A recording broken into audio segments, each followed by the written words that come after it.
How to combine clips in Filmora. Hello everyone, this is Sabrina here to help you today.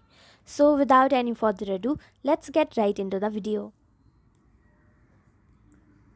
So first launch your Filmora application, then go to new project, and all you have to do is select several clips and import it.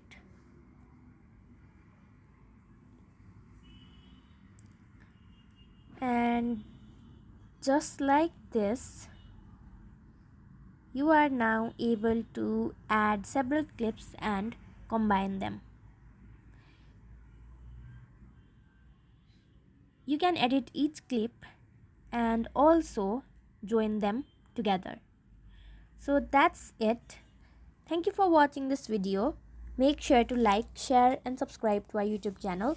If you got any questions, comment them down and I'll catch you in the next one.